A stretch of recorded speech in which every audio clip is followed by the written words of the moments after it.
है कि भारत बहुत जल्दी बढ़ा है, पाकिस्तान अकल के नाखून करने चाहिए। देखें, इंडिया जो है काफ़ी, आप देख रहे होंगे, वैक्सीनेशन के ऊपर काफ़ी रिसर्च कर रहा है काफ़ी अर्से से। भारत के अंदर जो कंपनी है सीरम टाइप, जो सीरम नाम है उसका, ठीक है, जो वर्ल्ड वाइड उसको प्रमोट करेगी, ठीक है। बेसिकली वो इन्होंने, इनका मेन रिसोर्स है यूरोप कंट्रीज में जाने का।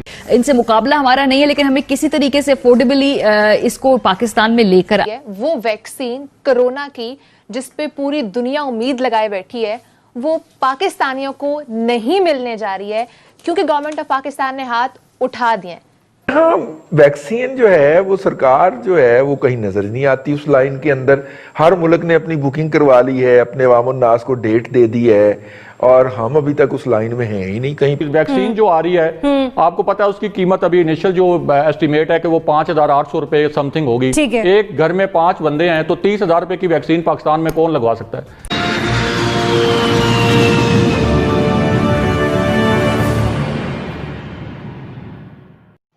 नमस्कार फ्रेंड्स, भारत टीवी के इस वीडियो में आपका स्वागत है।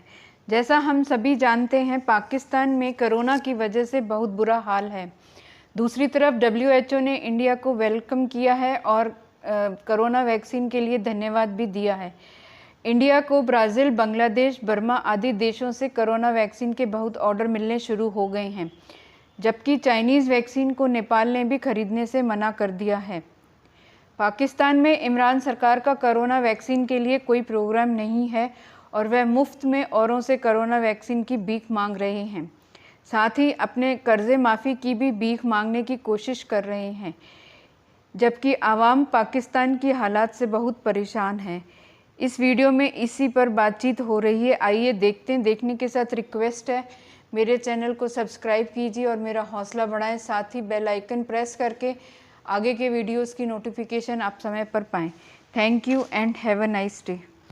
फील्ड में अच्छा कर रहा है। आप देखें, आप UN की बात करें तो भारत अब UN का पार्ट भी बन चुका है, तो it is a very big revolution. वो हर फील्ड में अपनी आवाम को सपोर्ट करते हैं, वो हर फील्ड में सबको सपोर्ट करते हैं, जिसकी वजह से उनको आउटकम मिलता है, उनको आउटपुट मिलती है उस चीज की। वो लोग इंडिविजुअली सबको हेल्प आउट करते हैं ना, इस वजह से वो करते हैं इस तरह से, क्योंकि उनका बढ़ना बनता है, क्योंकि वो सपोर्ट कर रहे होते हैं। तो I think it's a good thing.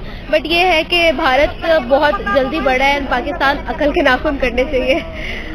देखें, इंडिया जो है काफ़ी, आप देख रहे होंगे, वैक्सीनेशन के ऊपर काफ़ी रिसर्च कर रहा है काफ़ी अर्से से और डेफिनेटली कुछ ऐसे प्रोडक्ट्स डेवलप भी किए हैं जो पूरे वर्ल्ड में एक्सपोर्ट किए जा रहे हैं और उनके पास रॉ मटेरियल भी मौजूद है जिससे वो वैक्सीनेशन को बना रहे हैं। डॉक्टर्स वगैरह फैसिलिटीज़ भी अवेलेबल। और ये जो आपने बताया, और ये जो भारत के अंदर जो कंपनी है सीरम टाइप, जो सीरम नाम है उसका, ठीक है, जो वर्ल्ड वाइड उसको प्रमोट करेगी, ठीक है। बेसिकली वो इन्होंने, इनका मेन रिसोर्स है यूरोप कंट्रीज में जाने का, ठीक है। उसमें उनका ये है कि आपको पता है डॉलर की वहाँ पे डिमांड भी ज़्यादा है, ठीक है, in all over the world, basically right now in Pakistan, ठीक है।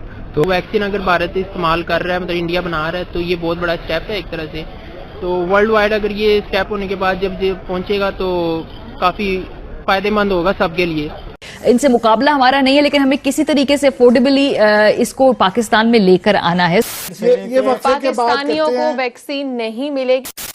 हाँ, वैक्सीन जो है वो सरकार जो है वो कहीं नजर नहीं आती उस लाइन के अंदर। हर मुल्क ने अपनी बुकिंग करवा ली है, अपने अवाम नास को डेट दे दी है और हम अभी तक उस लाइन में हैं ही नहीं कहीं। यानी कि इंग्लिस्तान, अब देखें, उन्होंने कोई 5 मिलियन डोजेज जो हैं वो कोविड की खरीद ली हैं और वो मुख्तलिफ मराहिल में वहां पे लोगों को लगाना शुरू हो गए हैं। अमेरिका की बात करें तो वहां पर $2 बिलियन की जो कोई 100 मिलियन के करीब डोजेज जो हैं वो अमेरिका है वो खरीद रहा है। जाहिर सी बात है, ये अमीर मुल्क हैं, ये इनसे मुकाबला हमारा नहीं है, लेकिन हमें किसी तरीके से अफोर्डेबली इसको पाकिस्तान में लेकर आना है। सो एक रेस लगी हुई है दुनिया भर में कि वैक्सीन कौन खरीदेगा, कैसे खरीदेगा और कौन सी सूट करती है। ये एक चार्ट है हमारे पास उन ममालिक का जिन्होंने अभी तक ये वैक्सीनेशंस जो हैं, इसको वैक्सीन जो है इसको बुक कर लिया है। इसमें कनाडा सर फहरिस्त है, फिर ऑस्ट्रेलिया है, ब्रिटेन है, यूनाइटेड स्टेट्स है, यूरोपीय यूनियन है। तो ये आप अपनी स्क्रीन पर देख सकते हैं कि यहां पर बांग्लादेश ने भी कुछ वैक्सीन बुक की है। इस लिस्ट पर पाकिस्तान का नाम फिलहाल नजर नहीं आता। डॉक्टर फैसल सुल्तान से हम ये बात पूछेंगे कि हम यहाँ पे इस मामले में कहाँ खड़े। बहुत शुक्रिया डॉक्टर। वैक्सीन लेकर आने के बाद यहाँ लोगों में जो आगाही हमें उसके हवाले से कायम करनी है, बिकॉज लोग अभी तक समझते हैं कि शायद उस वैक्सीन में कोई चिप होगी जो जब हमें लगा दी जाएगी तो हम किसी के ज़हनी कोई गुलाम बन जाएंगे। जो ये भी एक बड़ा मरहला है कि लाने के बाद फिर लोगों को कहना कि जी खुदा के वास्ते लगवा भी लें, ये आप ही की बेहतरी के लिए।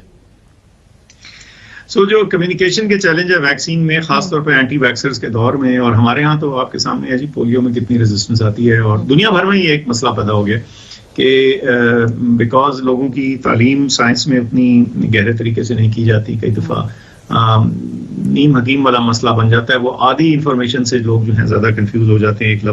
यहाँ तो कोरोना की जो वैक्सीन है उस पर झगड़ा हो रहा है कि मुफ्त दी जाए ना दी जाए। कोई मुल्क मुफ्त देने को तैयार नहीं, चुनाचे वर्ल्ड बैंक वगैरह एक कोशिश कर रहे हैं कि कुछ मुल्कों को मुफ्त वैक्सीन दी जाए। अगर वैक्सीन ही फ्री मिल जाए तमाम मुल्कों को तो बड़ा काम होगा। कर्जे माफ़ करना बहुत इंपॉर्टेंट बात है। कलील मुद्दती कर्जों की बात की प्राइम मिनिस्टर ने, वो बहुत इंपॉर्टेंट है, वो मिलने चाहिए, उसमें किसी का नुकसान नहीं है। कम शराब पर कलील मुद्दती कर्जे ये मिलने चाहिए। एक और चीज़, वैक्सीन जो आ रही है आपको पता है उसकी कीमत अभी इनिशियल जो एस्टिमेट है कि वो 5,800 रुपए समथिंग होगी। एक घर में 5 बंदे हैं तो 30,000 रुपए की वैक्सीन पाकिस्तान में कौन लगवा सकता है? तो हमें साथ साथ ये अपना घर भी जो है उसको भी देखना चाहिए, और फिर उसके बाद ये बाकी चीजें भी अगर हमें चलें सपोर्ट मिलती है तो वो, लेकिन घर से पहले हमें ठीक है। जनरल साहब फरमा रहे हैं अखलाकी तौर पर तो ऐसा होना चाहिए, लेकिन अमली तौर पर अगर देखा जाए तो ये बहुत मुश्किल है। और फिर अभी तो पाकिस्तान में सेकंड वेव है, कई ममालिक में इसकी थर्ड वेव भी आ चुकी है। कब तक हम होप्स लगाए रखेंगे? ज़रिया ये बात सही है कि देखें अब तो वैक्सीन की तरफ पूरी दुनिया जा रही है और जाने की हर कोई अपने तौर पर कोशिश कर रहा है। एटलीस्ट बहुत फारफेच्ड होगा, मतलब मुफ्त वैक्सीन पाकिस्तान जैसे मुल्क में जहां महंगाई हम तमाम के सामने है, आम इंसान किन किन मसाइल से रोजमर्रा की अपनी जिंदगी पर स्ट्रगल करता है वो भी हमारे सामने है। कोरोना के बायस जो हमारी मुश्किलात में इजाफा हुआ है वो भी हम तमाम जानते हैं। तो इसलिए बड़ा एक हाई ओवर एम्बिशियस सा बेंचमार्क है। अल्लाह करे हम यहाँ तक पहुंच पाएं। हिकमत अमली हमारी अच्छी थी, तो लिहाजा ये बात है कि जो बातें बोली गई हैं वो बिल्कुल ये बात सही है कि इन एन आइडियल वर्ल्ड वो बातें सुनने में बहुत अच्छी लगती हैं। और जहां तक ये बात है कि जी कर्जे माफ किए जाएं या मौखर किए जाएं, मुझे लगता है उसमें बात यह है कि जो आलमी इदारे हैं जैसे IMF है, वर्ल्ड बैंक है, वो चले वो चीज ये जरूर कर सकते हैं। लेकिन वही बात है कि वो तमाम ये जो सारी सुपर पावर्स हैं क्योंकि उनके रहमो करम पे हैं, तो अब ये भी देखने वाली चीज है कि वो ये चीज कितना कर पाते हैं या नहीं कर पाते। लेकिन नॉन डूएबल नहीं है, ऐसा नामुमकिन अनरियलिस्टिक की बात नहीं है कि वो कर्जे मौखर कर दें, और कुछ अगर कोई बहुत डायर सर्कमस्टांसेस में कोई मुल्क है तो उनके लिए चले माफ भी कर दें। ये कोई बहुत नामुमकिन बात नहीं है उन इंस्टीट्यूशंस के लिए, मुल्कों के लिए मैं नहीं कह रही। हाँ, वैक्सीन जो है वो सरकार जो है वो कहीं नजर नहीं आती उस लाइन के अंदर। हर मुल्क ने अपनी बुकिंग करवा ली है, अपने अवाम नास को डेट दे दी है, और हम अभी तक उस लाइन में हैं ही नहीं कहीं पे।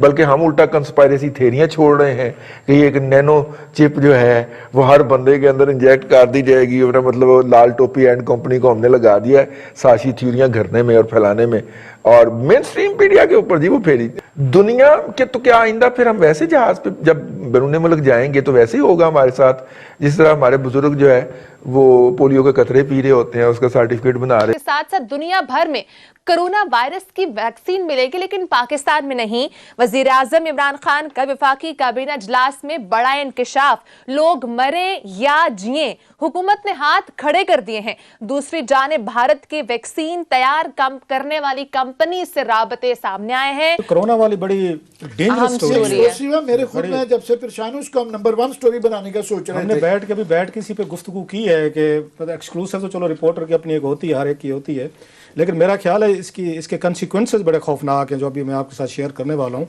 ये जो 10 नवंबर की मीटिंग हुई है, कैबिनेट की हुई है, वहाँ पे ये इंकशाफात किए गए। ये कोई मेरे आपके नहीं है, और पाकिस्तान के लोगों के लिए मेरा ख्याल it might be very disturbing story जो वहाँ पे कैबिनेट में ये वहाँ पे इंकशाफात किए गए। और जिस तरह की वहाँ पे इतने बड़े इंकशाफात के बावजूद बिजनेस एज यूजुअल और कहा गया कि हम कुछ नहीं कर सकते।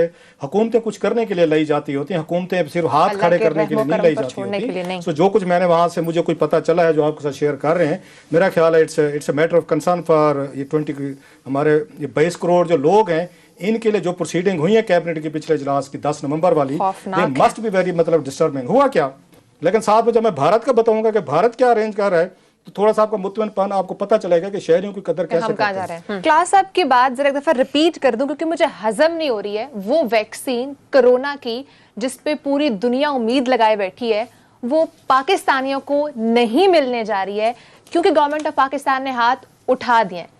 मैं सही कह रही हूँ क्लास साहब? बिल्कुल सही कह रही हैं। और इंडिया क्या कर रहा है? इंडिया क्या कर रहा है? अब स्टोरी है, बहुत सारे लोग इसको बाई करेंगे, जो इनके वजीर भी कल पे आके ट्वीट भी करेंगे और हमें समझाएंगे कि भाई साहब हम थर्ड वर्ल्ड के कंट्रीज हैं, लिहाजा हम कहाँ पे 80 दर्जे की ये वैक्सीन को वो पहले से लोगों को कैल कर ले। यहाँ पे आपको पता अल्लाह तवक्कुल बड़ी चलती है, इसलिए वो कैल हो भी जाएगी 22 करोड़ के बाद। वैसे मैं क्लैरिफाई कर दूं कि ये कोई इतना बड़ा इशू नहीं है। ये जिन्होंने कैबिनेट में अगर बना दिया है, इसकी वेरियस रिपोर्ट्स जो आ रही हैं वो ये है कि कुछ डिपेंड करता है कि कौन सी वैक्सीन है, कौन बना रहा है, उसको कैसे रखना है। 8 डिग्री से लेके 50 और 80 माइनस तक जो है ना उसकी स्टोरेज होती है।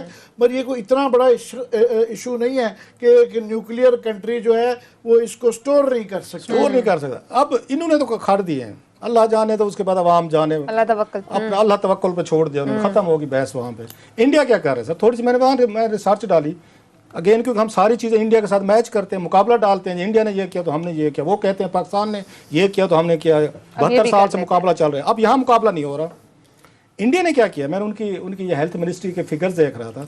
जो ही उन्हें पता चला है कि इसकी वैक्सीन वगैरह है, पहले तो खुद भी उन्होंने लोकली तौर पर कोशिशें की हैं, कुछ 2-4 ट्रायल कामयाब भी हुए उनके। या एशिया में 2 मुल्क थे, या चाइनीज से जो इस पे काम कर रहे थे या इंडियन से वो इस पे काम कर रहे थे। उनकी फार्मास्यूटिकल उनकी जो रिसर्च एंड डेवलपमेंट है इंडिया की, वो ये बहुत आगे है उसमें। ये अगर पाकिस्तान बहुत सारी वहाँ से इंपोर्ट करता है, वहाँ से ड्रग्स वगैरह जो हैं। अब उन्होंने कहा है कि हमने उस कंपनी से रब्ता किया है जिस कंपनी ये ड्रग्स बनाई है, वैक्सीन बनाई है, दोनों कंपनी से, जो एक फाइजर से भी और बायो एंड टेक जो दूसरी कंपनी है, उन दोनों से। उन दोनों को हमने कहा कि जनाब कि इस खित्ते में 1.5 अरब ये रहते हैं, लोग रहते हैं इस मुल्क में, हमें उनकी जानों की फिक्र है, हमारे शहरी हैं, हमसे बात करें कितने पैसे लेने हैं, कितने हमने आपको फंडिंग करनी है और कितनी वैक्सीन हमें कैसे मिल सकती है। अब उसके 2-4 ऑप्शन वो जेर गौर हैं कि वो अगेन वैक्सीन इंडिया में प्रोड्यूस कर सकते हैं अगर उनके साथ कोई म्यूचुअली एग्रीमेंट कर लेते हैं, अपने जो आपकी वो जो भी हैं फार्मूले हैं या वट एवर हैं उनको पेमेंट करें, उसके बदले में उसके ये एक्सचेंज उसको ड्रग कंपनी को कि फार्मूला हमें दें या जो भी उसके हैं, आप उसके टेक्निकल जो पॉइंट्स हैं वो करके। उन्होंने कहा जी हम उनके साथ राब्ते में। वहां की हुकूमत ने हाथ नहीं खड़े किए कि भाई साहब हम थर्ड वर्ल्ड के कंट्रीज हैं, हमारे पास ना पैसे हैं, ना हमारे पास कोई अप्रोच है, ना हमारे पास कोई उसको 80 दर्जे की करने की क्या है। पूछा क्या उनसे सर कि 80 दर्जे की जो बात की जा रही है, वही सवाल जो कैबिनेट में जो लोगों को घुमा दिया कि 80 दर्जे पे तो हम नहीं कर सकते। उन्होंने कहा जनाब हम लॉजिस्टिक में भी काम कर रहे हैं, ये लॉजिस्टिक ये होती हैं, हम लॉजिस्टिक में भी काम कर रहे हैं और इसको भी हम इंश्योर करेंगे कि हम इसको कैसे प्रिजर्व करके लोगों तक पहुंचाएं। अगला सवाल हुआ उससे हेल्थ मिनिस्ट्री के ऑफिशियल जो हैं जो इस पूरे मामले को देख रहे हैं, उन्होंने कहा भाई साहब हमें यह खतरा है कि जो शहरों में लोग रहते हैं ना, मेट्रो में बाबूज हमारी तरह के टाई कोट पहने जो अफोर्ड कर सकते हैं, तो आप इनको पहले लगाएंगे, आप वैक्सीन देंगे, और जो गरीब गुरबत जो है स्लम्स में रहते हैं, देहातों में रहते हैं, उनका क्या बंदोबस्त होगा। मतलब ये है कि जो बड़े लोग हैं, अफोर्ड कर सकते हैं, पैसे वाले हैं, वो तो ले लेंगे। उसका उन्होंने जवाब दिया कि रियासत जो है वो अपने शहरियों के दरमियान इम्तियाज़ नहीं करती। ये हम बिल्कुल नहीं करेंगे कि शहरियों को पहले दें और देहातों को बाद में दें, स्लम्स वालों को न दें। जो ही है कि हमारे पास, और उन्होंने उसकी डेट्स भी दी हैं, प्रोजेक्ट उन्होंने प्लान बना लिया हुआ है कि अगर ये जब वैक्सीन कभी आएगी तो इसको कैसे लगाना है, कहाँ पे जाना है, गाँव में कैसे जाएगी, शहर में कैसे जाएगी, और उसका सारा तरीकाकार एक जो है वो जो प्लान है ना, प्लान बना हुआ है इंडिया में। और उन्होंने कहा डेट दे रहे हैं, वो कहते हैं अर्ली नेक्स्ट ईयर जो है हम ये कोशिश की जा रही है, अर्ली नेक्स्ट ईयर से ये सारी वहाँ की वहाँ शुरू हो जानी चाहिए। उस पर ये फरमाते हैं कि जनाब हम क्या करते हैं या 80 दर्जे माइनस उस पे दर्जा हरारत पे इसको स्टोर करना है, हमारे पास लॉजिस्टिक सपोर्ट नहीं है, मीन्स के हमारे पास अरेंजमेंट्स भी नहीं है। अगर हम ले लेते वैक्सीन, हमें मिल भी जाती, हमने सौदा कर भी लिया होता, हमने मतलब उस पर कहते हैं गंदम के लिए $2-2.5 बिलियन हमने दे दिया उनको रूसी किसानों को। इंसानों की जान बचाने के लिए हमने $2-2.5 बिलियन की इन्वेस्टमेंट नहीं की कि जहाँ 22 करोड़ लोग रहते हैं यहाँ पे। अगर वो हम कर भी लेते तो फायदा कोई नहीं था। क्यों नहीं फायदा था? ये कैबिनेट में सुने, कैबिनेट की गुफ्तगू हो रही है। उनका फायदा इसलिए नहीं था कि हमारे पास स्टोरेज की वो नहीं है, हमारे पास लॉजिस्टिक नहीं है, हमारे पास इक्विपमेंट्स भी नहीं है, कोई मीन नहीं है स्टोर करने का। एंड क्या हुआ मेरे साहब, कहानी लंबी होगी जरा। उसके बाद तमाम ने कहा, उन्होंने कहा जी इसका फिर क्या हल है। उसके बाद सारे मुतमईन हुए, एक ही हल निकाला गया जिसकी तकरीर आज इमरान खान साहब ने की है। सोशल डिस्टेंसिंग करें, हाथ ना मिलाएं, फंक्शन मत करें, मास्क पहने। ये 22 करोड़ पाकिस्तानी के लिए ये मैसेज आया है कैबिनेट के हाईएस्ट फोरम से। 1 साल से हम फंसे हुए हैं, पूरी दुनिया ये अप्रोचेस कर रही है, कोई आके अपने अरेंजमेंट्स करने की कोशिश कर रही है। मीनवेल में मैंने बैठ के जब ये चीज़ें देखी, उन्होंने कहा जनाब कि हम आपको कुछ नहीं कर सकते। वो कहना कि कहते हैं जागते रहना, साढ़े दिन रहना। बोलता हूँ ये मैं खुद डर गया हूँ सुन के। आपके इस वक्त पूरी दुनिया में ये आ रही है कि कोरोना की दवाई वैक्सीन निकल आई है 90% 95% के दरमियान में उसके रिजल्ट्स आ रहे हैं। और आप ये कह रहे हैं कि कैबिनेट में ये डिस्कस हुआ कि हम वो लोगों को ये उम्मीद ही ना रखें कि हमारे पास वो वैक्सीन आ रही है, क्योंकि हमारी गवर्नमेंट ने कोई किसी किस्म की उस पर इन्वेस्टमेंट नहीं की और हमारे पास वो दवाई नहीं आ रही, ये आप कह रहे हैं।